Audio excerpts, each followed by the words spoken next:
사람들은 늘 말하죠. 결혼하면 여자가 복 받는다. 남자가 사람 된다. 그 말 저는 웃음밖에 안 나옵니다. 제 이름은 박영숙. 올해 62입니다. 지금은 혼자 사는 여자지만 제 인생 절반은 남편과 그 집안에 묶여 살았어요. 제가 21살이 될 쯤이었어요. 순진하다 못해 어리숙했던 그 나이에 저는 시집을 갔습니다. 시집 문턱을 넘는 순간 제 인생은 달라졌습니다. 며느라, 새벽에 일어나 마당부터 쓸어! 시어머니 목소리에 눈 뜨면 밖은 아직 새벽 별빛이 반짝이는데 저는 빗자루를 잡고 마당을 쓸었습니다. 겨울이면 손이 얼어서 빗자루 잡은 손가락이 퉁퉁 부었습니다. 마당을 다 쓸고 들어오면 아궁이에 불 지펴야 했습니다. 얼어붙은 나무 토막을 도끼로 쪼개면서 제 손등은 늘 멍투성이었죠.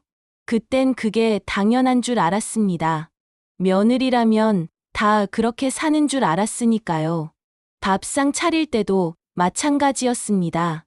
시아버지 된장국, 시어머니 나물 반찬, 남편 국밥. 저는 늘 맨 마지막이었습니다. 다 먹고 남은 찌꺼기, 식은 밥 한 숟가락. 그게 제 몫이었죠. 가끔은 속으로 이런 생각도 했습니다. 내가 사람일까? 아니면 그냥 집안 심부름꾼일까? 하지만 젊었을 때의 저는 그런 생각조차 죄스럽다고 여겼습니다. 그냥 참는 게 미덕이라 배웠으니까요. 남편은 늘 꿈을 꾸는 사람이었습니다. 영수가, 나 기계 하나만 들여오면 된다. 사업은 분명 성공할 거야. 그 말만 들으면 가슴이 두근거렸습니다. 그래, 고생 끝에 낙이 오겠지. 우리도 잘 사는 날이 오겠지. 그 말을 믿고 저는 제 전세금을 빼줬습니다. 그 돈으로 기계를 들여왔습니다. 하지만 그걸로 끝나지 않았습니다. 이번엔 땅이 필요하다. 잠깐만 더 도와줘. 그때 저는 친정집으로 갔습니다. 낯을 들 수 없어 고개를 푹 숙였죠. 아버지, 조금만 도와주세요. 아버지는 한참 동안 말없이 앉아 담배만 피우셨습니다. 그리고는 제 손에 인감도장을 쥐어주셨습니다. 사위 믿는 게 아니다. 내가 살아야 하니까 내 이름으로 해라. 그때 저는 알았습니다. 아버지가 사위를 믿지 않는다는 걸. 그리고 동시에 제가 등에 얼마나 큰 짐을 지게 되었는지도. 그렇게 해서 시작된 게 남편의 회사였습니다. 대표이사는 남편이었지만 모든 등기와 자금은 제 이름으로 묶였습니다. 낮에는 공장 사무실에서 장부를 붙잡고 밤에는 아이를 업고 기름 묻은 작업복을 빨았습니다. 아이가 열이 펄펄 끓어도 저는 공장 옆 드럼통에 앉아 계산기를 두드렸습니다. 눈은 흐려지고 손끝은 얼얼했지만 장부에 찍힌 숫자 하나하나가 우리 가족의 생명줄 같았습니다. 그렇게 저는 하루하루를 버텼습니다. 그 시절을 떠올리면 아직도 마음이 씁쓸합니다. 남편은 늘 사람들 앞에서 말했습니다. 내가 이렇게 회사를 일궈냈다. 내 땀과 노력으로 여기까지 왔다. 그럴 때마다 저는 뒤에서 밥상 치우고 사람들 잔에 술 따라주며 웃었습니다. 아무도 몰랐습니다. 그 회사의 빚을 갚아낸 사람이 누구인지, 그 장부를 붙잡고 밤을 새운 사람이 누구인지. 저는 그저 남편의 그림자였습니다.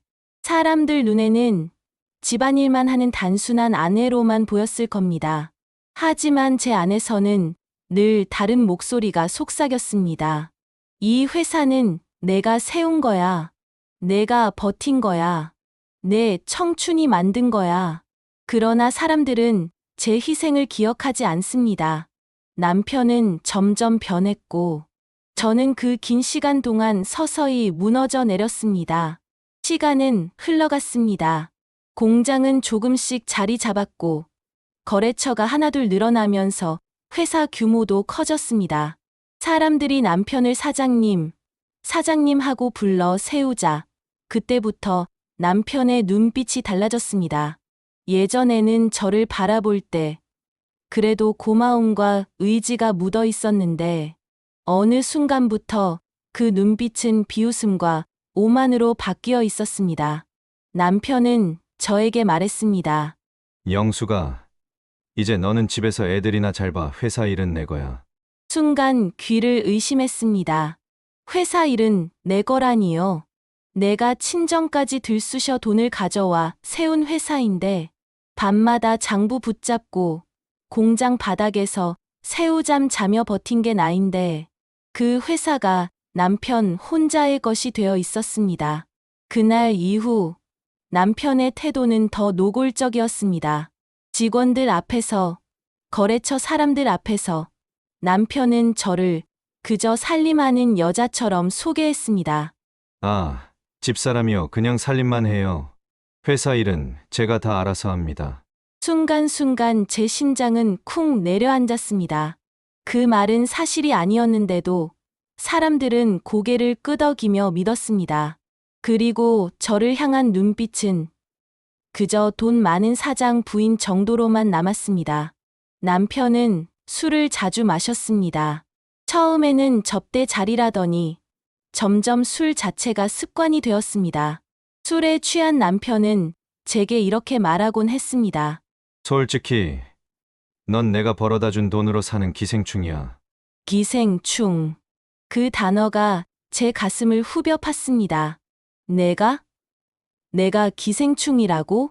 친정까지 등골 휘게 해서 세운 회사인데 아이들 키우며 공장 바닥 기름 냄새 맡아가며 버텼는데 나는 그저 남편이 번 돈 빨아먹는 기생충이라니.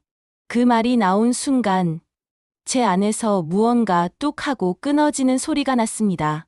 남편은 점점 저를 무시했습니다. 제가 장부를 보며 조심스레 말하면 그건 내가 알바 아니야. 숫자는 내가 알아서 해. 제가 공장 돌아가는 걸 점검하려 하면 애들이나 보고 살림이나 해. 공장은 남자들이 굴리는 거야. 제가 없었다면 존재하지도 못했을 회사였는데 저는 점점 공기처럼 취급받았습니다. 어느 날이었습니다. 남편은 아이들 앞에서도 저를 모욕했습니다. 내 엄마가 돈을 몰라서 그래. 내 엄마는 평생 살림만 하던 여자라. 세상 물정을 하나도 몰라. 그 말에 아이의 눈빛이 흔들렸습니다. 순간 가슴이 철렁 내려앉았습니다. 이제 남편은 제 존재를 무너뜨리려 아이들 앞에서까지 저를 깎아내리려 하고 있었습니다. 저는 점점 잠을 이루지 못했습니다. 새벽마다 창밖을 바라보며 생각했습니다. 나는 누구일까? 이 집에서 나는 어떤 존재일까? 남편은 내가 평생 입 닫으며 살 줄 알았겠죠. 고개 숙이고 밥상 차리고 잔소리 한마디 못하고 그게 제 전부일 거라 생각했겠죠. 하지만 그때 저는 처음으로 깨달았습니다. 나는 남편의 그림자가 아니라고. 내 청춘과 내 피, 내 땀이 만든 게 이 집과 이 회사라는 걸. 그리고 그 순간부터 저는 마음을 굳혔습니다. 그래, 끝까지 두고 보자. 이 기생충이 어떻게 변하는지. 그 결심이 훗날 제가 남편의 모든 것을 송두리째 빼앗아버리는 시작이 될 줄. 그때는 저도 몰랐습니다. 남편은 점점 더 집에 늦게 들어오기 시작했습니다. 예전에는 아무리 늦어도 공장 일 때문이라며 서류를 들고 왔는데 어느 날부터인가 빈손이었습니다. 어디 다녀왔어? 제가 조심스레 묻자 남편은 퉁명스럽게 대답했습니다. 운동했어. 요즘 사교 댄스가 유행이래. 접대도 되고 몸도 풀리고. 사교 댄스? 그 말을 들었을 때 제 마음은 불안으로 흔들렸습니다. 왜냐하면 남편의 눈빛이 반짝거렸거든요. 돈 버는 얘기를 할 때가 아니라 새로운 여자를 만났을 때처럼. 며칠 뒤였습니다. 남편은 정장을 차려입고 집을 나섰습니다. 넥타이를 고쳐 매는 그의 얼굴에 오랜만에 웃음이 번졌습니다. 그 웃음은 저를 향한 게 아니었습니다. 그날 밤, 저는 거의 뜬 눈으로 밤을 새웠습니다. 시계 초침 소리가 괜히 제 심장 소리처럼 크게 울렸습니다. 어디서, 누구와, 무슨 일을 하고 있을까? 며칠 뒤, 제 의심은 현실이 되었습니다. 남편의 양복 주머니에서 낯선 영수증이 나왔습니다. 호텔 라운지, 와인 2병, 댄스홀 이용료. 가슴이 덜컥 내려앉았습니다. 직감적으로 알았습니다. 남편에게 여자가 생겼다는 걸. 저는 혼자 해결할 수 없었습니다. 그래서 탐정을 찾았습니다. 서울 변두리의 허름한 사무실, 먼지 쌓인 책상 너머로 앉은 중년 탐정은 제 이야기를 듣자 고개를 끄덕였습니다. 사모님, 걱정 마세요. 증거가 필요하신 거죠? 며칠 뒤 봉투 하나가 제 손에 쥐어졌습니다. 손끝이 떨려 봉투를 뜯었습니다. 안에는 사진이 있었습니다. 모텔, 네온사인 앞. 남편이 한 여자의 허리를 감싸고 웃고 있었습니다. 그 여자, 윤수진. 42살. 이혼녀. 도도한 얼굴, 화려한 옷차림. 사진 속 남편은 제가 알던 남편이 아니었습니다. 그는 순식간에 젊어진 것 같았고, 여자의 손을 꼭 쥔 채로 안으로 들어갔습니다. 그 순간, 제 눈에서는 눈물이 터져 나오지 않았습니다. 오히려 웃음이 나왔습니다. 피식 하고 터진 웃음이었습니다. 그래, 이게 끝이구나. 이제 끝까지 가보자. 저는 그날 밤 사진을 책상 위에 올려두고 홀로 앉아 있었습니다. 불 꺼진 방 안, 시계 초침 소리만 들렸습니다. 가슴 속에서 오랜 세월 눌러왔던 분노가 천천히, 그러나 확실히 차오르고 있었습니다. 남편은 내가 평생 오냐오냐 하며 살 줄 알았겠죠. 늘 참고, 늘 웃으며, 늘 그림자처럼 따라다닐 줄 알았겠죠. 하지만 아니었습니다. 그날, 나는 처음으로 결심했습니다. 남편을 내 손으로 무너뜨리겠다고. 남편의 불륜 사실을 확인한 날부터 제 마음속에서는 오랜 세월 눌려있던 분노가 활활 타올랐습니다. 그동안은 남편이 가장이라서, 아이들의 아버지라서, 또 체면 때문에 수없이 삼키고 꾹 눌렀던 분노였습니다. 하지만 이제는 달랐습니다.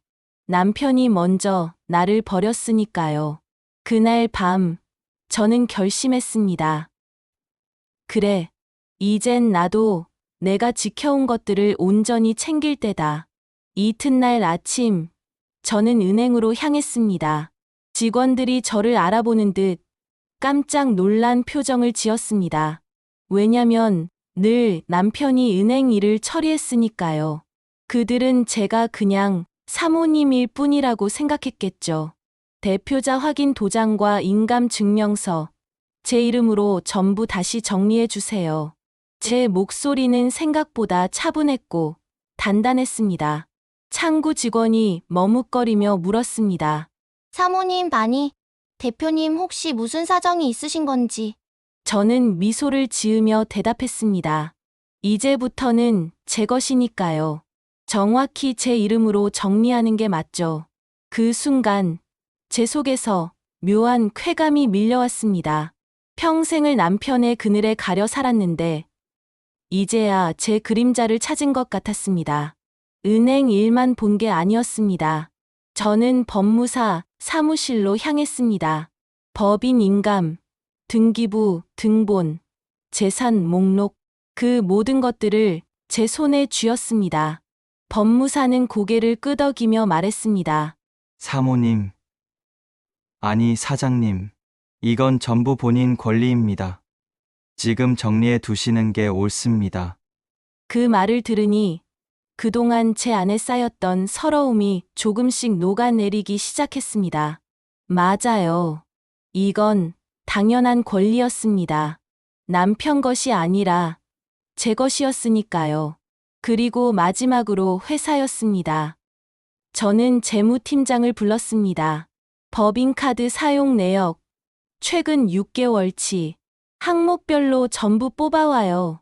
팀장은 잠시 눈치를 보더니 조심스럽게 말했습니다. 대표님 사용이 조금 과하긴 합니다. 규정대로 정리해요. 앞으로 단 한 푼도 예외 없이. 제 목소리는 낮았지만 단단했습니다. 그 목소리를 들은 팀장은 고개를 끄덕이며 서류를 꺼내 들었습니다. 그 순간 저는 깨달았습니다. 더 이상 나는 남편의 아내가 아니라 이 회사의 주인이라는 사실을. 며칠 뒤 남편은 집에 들어와 씩씩대며 소리쳤습니다. 도대체 왜 은행 계좌를 막아버린 거야? 왜 내 카드를 정지시켰냐고? 저는 담담히 대답했습니다. 그건 당신 돈이 아니니까. 남편은 순간 얼어붙었습니다. 그리고는 미친 듯이 소리쳤습니다. 이건 내 회사야. 내가 세운 거라고. 저는 그때야 비로소 차갑게 웃을 수 있었습니다. 아니, 이건 내가 세운 회사야. 당신은 그저 대표라는 이름만 빌려 쓴 것뿐. 남편의 얼굴은 점점 하얗게 질려갔습니다. 그때 저는 확실히 알았습니다. 이제 판은 뒤집혔다는 것을. 남편은 제가 모든 걸 정리한 걸 알자 미친 듯이 날뛰었습니다. 이혼이야. 이혼해. 그래, 내 맘대로 해보자고. 그 소리를 들었을 때 저는 오히려 마음이 차분해졌습니다. 이제야 올 게 왔구나. 이제는 숨길 것도 참을 것도 없다는 생각이 들었습니다. 며칠 뒤 소송장이 날아왔습니다. 남편은 변호사를 선임해 제게 이혼 소송을 걸어왔습니다. 이유는 뻔했습니다. 아내가 가정에 충실하지 않았다. 아내는 회사 일에 관여하지 않았다. 그리고 기가 막히게도 아내는 남편에게 의존해 살았다. 서류를 읽는 순간 피가 거꾸로 솟구쳤습니다. 내가 회사와 가정을 지키느라 젊음을 갈아 넣었는데 그 모든 노력을 한순간에 무시하며 무능한 여자로 만들려 하고 있었습니다. 저는 변호사 사무실로 향했습니다. 책상 위에 두꺼운 소송 서류가 쌓여 있었고 변호사는 고개를 들어 제게 물었습니다. 사모님, 싸울 준비 되셨습니까? 저는 담담히 대답했습니다. 아니요. 싸우는 게 아닙니다. 제 것을 되찾는 겁니다. 첫 재판 날, 법정 안은 긴장으로 가득했습니다. 남편은 고급 양복을 차려입고 앉아 있었고, 옆에는 잘 차려입은 변호사가 있었습니다. 남편은 입꼬리를 올리며 비웃는 눈빛을 보냈습니다. 내가 나한테 이길 수 있을 것 같아. 그 눈빛이 말해주고 있었습니다. 재판이 시작되자 남편 측 변호사가 목청을 높였습니다. 피고는 이 회사를 혼자 세웠습니다. 원고는 가정일에만 매달렸을 뿐 회사의 성장에 기여하지 않았습니다. 저는 차갑게 웃음이 나왔습니다. 그리고 제 변호사가 조용히 자리에서 일어났습니다. 재판장님, 증거 자료 제출하겠습니다. 그때부터 상황은 달라졌습니다. 법정 스크린에 자료가 하나씩 띄워졌습니다. 첫 번째, 회사 설립 초기 자본금 내역, 제 전세금, 그리고 친정에서 빌린 돈, 영수증과 이체 기록이 그대로 남아 있었습니다. 두 번째, 등기부, 등본, 회사의 주주 명부에 적힌 제 이름, 남편의 이름은 어디에도 없었습니다. 세 번째, 탐정이 찍어온 사진, 남편이 42세 돌싱 여자와 모텔로 들어가는 장면. 법정 안이 순간 술렁였습니다. 판사의 얼굴이 굳어졌습니다. 피고, 이 사진은 무엇입니까? 남편은 얼굴이 시뻘개져 고개를 돌렸습니다. 그건 오해입니다. 접대 차원에서. 판사가 목소리를 높였습니다. 접대를 모텔에서 합니까? 그 순간 남편의 고개가 푹 떨어졌습니다. 제 차례가 되자 저는 천천히 자리에서 일어섰습니다. 법정 안의 모든 시선이 제게 쏠렸습니다. 재판장님, 저는 남편의 아내로서, 이 집안의 며느리로서, 또 아이들의 엄마로서 제 인생을 버텨왔습니다. 하지만 이 회사와 이 집은 남편의 것이 아니라 제 피와 제 눈물로 지켜온 제 것이었습니다. 남편은 제가 평생 오냐오냐 하며 살 줄 알았겠죠. 하지만 이제는 아닙니다. 오늘 이 자리에서 저는 제 이름으로 살고자 합니다. 제 목소리는 떨리지 않았습니다.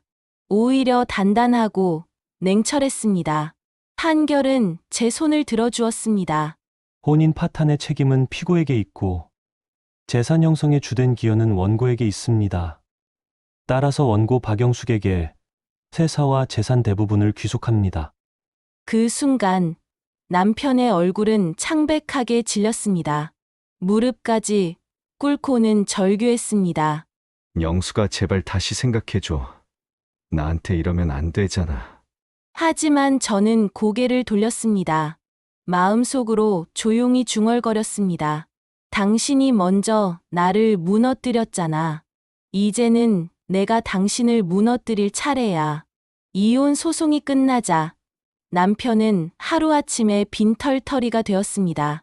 남편은 모든 걸 잃었습니다. 통장은 텅텅 비고 회사는 부도가 나고 그가 자랑하던 차와 집마저 경매로 넘어갔습니다. 그런데 진짜 비극은 지금부터였습니다. 그 남자를 끝까지 붙잡아줄 줄 알았던 불륜녀. 그 42살 돌싱 여자가 제일 먼저 등을 돌렸거든요. 오빠 미안해. 나도 이제 더는 못 버티겠어. 남편은 울먹이며 애원했습니다. 지영아, 나 조금만 기다려. 금방 다시 일어날 수 있어. 내가 누군데. 하지만 불륜녀는 차갑게 웃었습니다. 돈 있을 때만 누군 줄 알았지. 빈털터리 오빠 옆에 내가 왜 있어야 돼? 그녀는 그렇게 명품백의 짐을 챙겨 호련히 떠났습니다. 마지막으로 남긴 말은 더 잔인했지요. 재산은 물론 회사도 제 손에 넘어갔습니다. 남편이 그토록 자랑하던 사장실 문은 이제 제가 열쇠를 쥐고 있었습니다. 남편은 처음엔 오만했습니다. 나 없으면 회사가 굴러갈 것 같아. 내가 사람들한테 얼마나 얼굴이 넓은데. 그렇게 떠벌리며 사방으로 전화를 돌렸지만 며칠도 안 돼 현실을 깨달았습니다. 사람들은 회사가 아니라 돈을 보고 따라왔던 겁니다. 대표 명패가 제 손으로 넘어가자 그 많던 술친구와 거래처 사람들도 연락을 끊었습니다. 그리고 남편이 가장 믿었던 자식들, 그 아이들조차 하나둘 떠나기 시작했습니다. 큰아들이 찾아와 울먹이며 말했습니다. 아버지, 미안하지만 이제는 엄마 편에 서야 할 것 같아요. 남편은 아들을 붙잡으며 소리쳤습니다. 이 배은망덕한 놈. 내가 너 키우려고 어떻게 살았는데. 아들은 고개를 떨구며 대답했습니다. 아니요. 아버지가 아니라 엄마가 우리 다 키운 거예요. 전 그거 이제 알았어요. 그 말을 들은 남편의 얼굴은 시뻘개졌다가 이내 회색빛으로 질려갔습니다. 둘째 딸은 더 냉정했습니다. 아버지, 저희 집에 오지 마세요. 남편이 싫어해요. 그 한마디가 남편의 가슴을 송곳처럼 찔렀습니다. 평생 딸바보라고 입버릇처럼 말하던 남자가 딸한테조차 오지 마라는 말을 들은 겁니다. 심지어 막내 아들조차 등을 돌렸습니다. 아버지, 전 이제 엄마 옆에 있을 겁니다. 어머니는 저한테 단 한 번도 등을 돌린 적 없었거든요. 그 순간 남편의 입에서 신음 같은 소리가 새어 나왔습니다. 영수가 애들까지 다 빼앗아 갈 거야? 저는 조용히 대답했습니다. 내가 빼앗은 게 아니야. 당신이 스스로 잃은 거지. 그 후 남편은 서서히 무너져 내렸습니다. 술집을 전전하며 남루한 차림으로 다니고 과거 부하 직원들에게 돈을 꿔 달라 매달리다 쫓겨나기도 했습니다. 한때 잘 나가던 중소기업 사장이 이제는 친구도 자식도 돈도 없는 신세가 된 겁니다. 저는 멀리서 그 소식을 들을 뿐이었습니다. 불쌍하다고요? 아니요. 이상하게도 눈물은 나오지 않았습니다. 그저 마음속에 오래된 응어리가 스르르 풀려나가는 것 같았습니다. 그 순간 저는 깨달았습니다. 남편의 몰락은 내가 만든 게 아니라 남편이 스스로 불러온 벌이라는 걸. 그날 밤 창밖을 보며 혼잣말했습니다. 남편은 내가 평생 오냐오냐 하며 살 줄 알았겠지. 하지만 이제 알겠지. 내가 어떤 여자였는지. 남편이 무너지고 자식들마저 등을 돌린 뒤 저는 마침내 제 인생의 주인이 되었습니다. 처음에는 두려웠습니다. 62살, 혼자 남겨진 여자가 앞으로 어떻게 살아야 하나. 밤마다 잠이 오지 않아 거실 불을 켜놓고 멍하니 앉아있곤 했습니다. 그러다 문득 깨달았습니다. 나는 이미 수십 년 동안 혼자 버텨온 여자라는 거요. 저는 과감히 결정을 내렸습니다. 서울에 새 아파트 한 채를 사고 도심 곳곳에 건물을 몇 채 사서 월세 수익을 챙겼습니다. 사람들은 혀를 찼습니다. 영숙 씨, 나이에 무슨 투자를 그렇게 해요? 하지만 저는 웃으며 말했습니다. 내 인생 이막은 이제부터니까요. 아침이면 발코니에서 내려다보는 풍경이 달라졌습니다. 예전엔 남편 눈치 보며 검소하게 살았는데 이제는 제가 번 돈, 제가 지켜낸 돈으로 당당하게 누릴 수 있었습니다. 어느 날 저녁, 저는 거실에 앉아 와인을 한 잔 따랐습니다. 창밖으로 노을이 번지며 하늘을 붉게 물들였습니다. 그 순간 제 지난 인생이 파노라마처럼 스쳐갔습니다. 시집살이로 손이 갈라지던 젊은 날들, 남편 뒷바라지하며 가슴이 무너지던 밤들, 그리고 이제 홀로 당당히 서 있는 지금의 나. 저는 조용히 속으로 중얼거렸습니다. 영수가 잘 버텼다. 이제부터는 내 이름으로 살아라. 하지만 저는 그렇게 끝나지 않았습니다. 저는 제 삶을 제 힘으로 다시 세웠습니다. 그리고 지금도 하루하루를 당당하게 살아가고 있습니다. 이제 저는 말할 수 있습니다. 첫째, 가족이라고 무조건 내 편이 아닙니다. 둘째, 희생만 하는 여자는 결국 아무도 지켜주지 않습니다. 셋째, 돈은 전부가 아니지만 나를 지켜주는 힘이 됩니다. 저는 62살 박영숙, 남편에게 버림받았지만 결국엔 제 자신을 찾은 여자입니다. 그리고 앞으로 남은 인생을 누구보다 즐겁고 화려하게 살 것입니다. 이것이 제 인생의 이야기입니다. 여러분, 제 이야기가 조금이라도 마음에 남았다면 구독과 좋아요 잊지 마세요. 그 작은 클릭이 제 다음 이야기를 이어갈 힘이 됩니다.